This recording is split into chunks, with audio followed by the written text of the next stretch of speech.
winning, can't nobody hold it. Can't nobody. We winning, yeah. We winning, yeah. We winning, can't nobody hold me, yeah.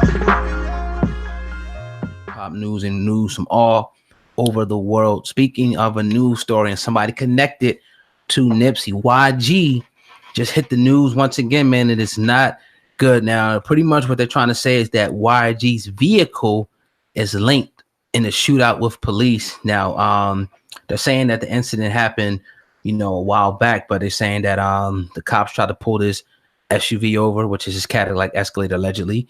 It says bulletproof on the side of it. They took off, got into a shootout with police. Somebody was injured. Helicopters came. They arrested one guy got away. Now, upon further investigation, they seen that this vehicle is actually registered to rapper YG. Now, before we go on, Sandman, YG immediately put out a statement through TMZ. He put, I was nowhere near the scene of the incident and had been in the recording studio all day in Hollywood. I was there until after midnight on the 4th of July. So they're saying it happened on the 4th. And didn't learn of these events until after it happened. He told TMZ, saying, man, when you seen this story, what were your initial thoughts on YG's vehicle allegedly being used in a police shootout? Yeah, man, I feel for him, and I want him to be careful. And I don't mean that in a threatening way. I mean that in a way that from somebody that cares. Now, obviously, when Nipsey fell, that hurt a lot of us, in particular YG. And when we had our commentary throughout it, one person, even though we had our disagreements or maybe our thoughts on who was genuine, who wasn't, one person we had no doubt about who was genuine as hell was YG. Yeah. And just knowing the climate out there in LA, understanding that after Nipsey Hussle passing, the number of rappers and number of entertainers that got slain after that we've had to report on, it was just an atmosphere right now that you just want him to be careful because he's needed. He's needed out there. When we went to the show in LA, I remember watching his show and just hearing that West Coast sound and being able to rock and smoke and just vibe and go, yeah, this is what the West Coast needs. But then you just hearing that situation that happened out on Sunset with him and the cops, and then this and then that. It's just too many whispers and little things. And some things maybe are self-inflicted, some things maybe not. But like just the attention, you're just like, man, brother, just be careful. I think, and I love YG, love his music. I kind of get, and I don't know if you, let me know if you agree, I get a Tupac vibe with him, you know what I mean, a lot with, with just his aggression. Maybe not per se his message in his music, but like his aggression and that, that spirit of like, yo, F everybody, I'm gonna do me, I'm that dude and whatnot. And I like him. And again, I feel the same way. His whole slogan is stay dangerous and whatnot. I think he has an album out that's going to come out called Stay Dangerous, his new album. And just want the dude to be careful.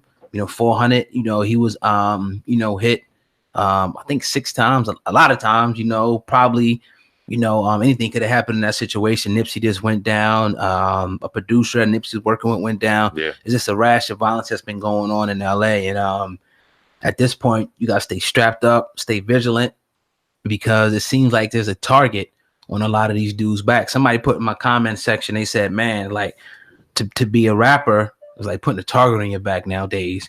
And that's what it looks like, man. They saying that shit, that might be the most dangerous occupation now to being a rapper. Like these dudes is, in shootouts, people getting robbed, stabbed, all types of crazy shit set up. So, again, the word of the day, be careful, keep your head on the swivel, because I don't know what's going on out there, but it don't feel right. It don't sit right with me. It's a talented brother. You compare him to Tupac, and I can understand your comparisons because he's talented way beyond the rap studio, way beyond the studio, way beyond the stage. He's an actor.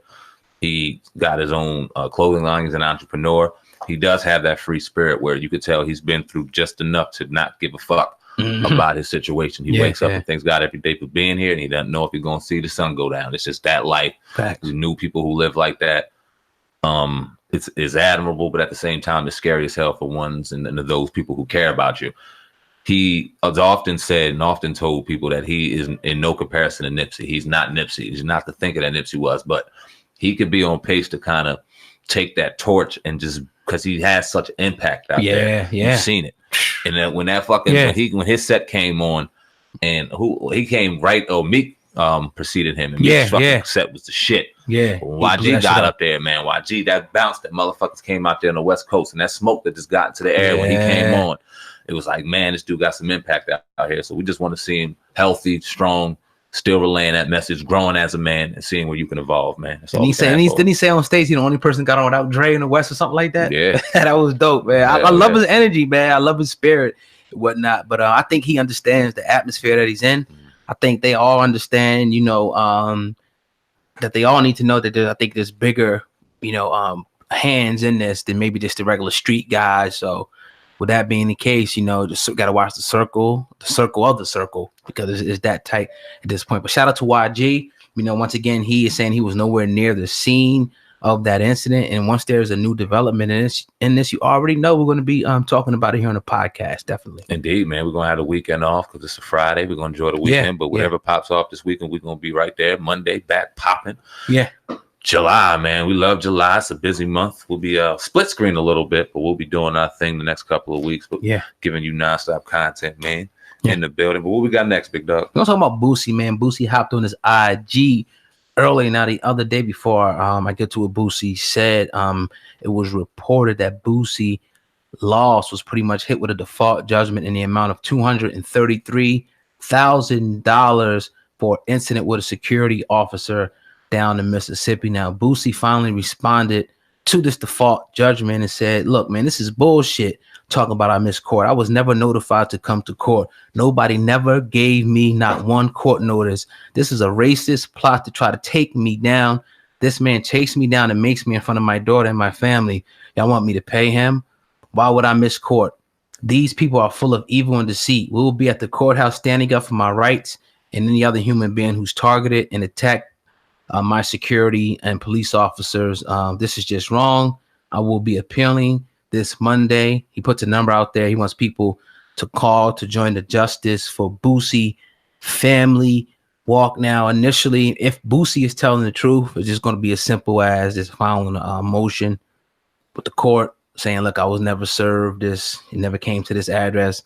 I was at this address, and they will what's called vacate that judgment. It's not don't mean that he'll be done with it, but at least it won't be that $233 won't be hanging over his head. It won't be set and dry. He will have an opportunity to fight it out with this guy in court. But I actually do believe him.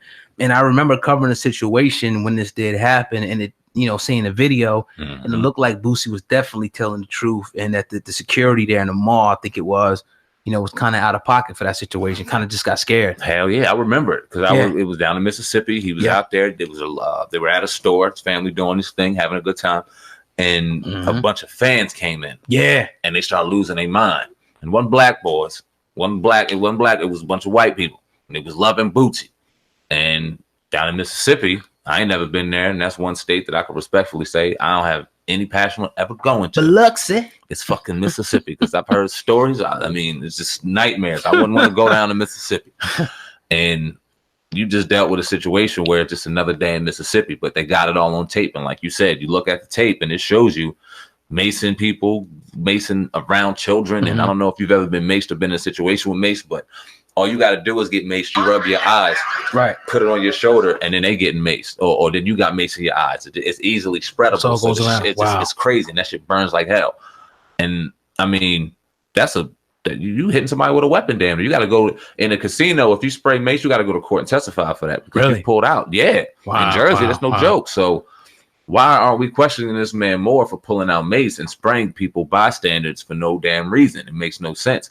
And for the fact that Bootsy has to, or seemingly may have to cough up hundreds of thousands of dollars to this dude for this, it just rubs me the wrong way. So, oh God, I'm gonna ask you: is it a little naive to say, or just strictly law, and this is what happened with Bootsy, that they're not trying to set him up for real down there in racist ass Mississippi? Well, or he could just file his motion, everything will be cool, or it just depends on if that notice actually went to an address that he was at. If he really did ignore it, he's probably going to be nothing you're going to be able to do about it. But I could guarantee you, if they really didn't send the notice, they could have sent the notice, but if it didn't go to any of the addresses that he was at, then you can't serve. It'll be null and void. Gotcha. Most judges are going to vacate that judgment, so he has a chance. But we'll find out again if he's lying and he got the paper, he just ignored it. We'll know that definitely. Based off of him and him just being public about everything that's going on, because he's been very public about this situation since it happened.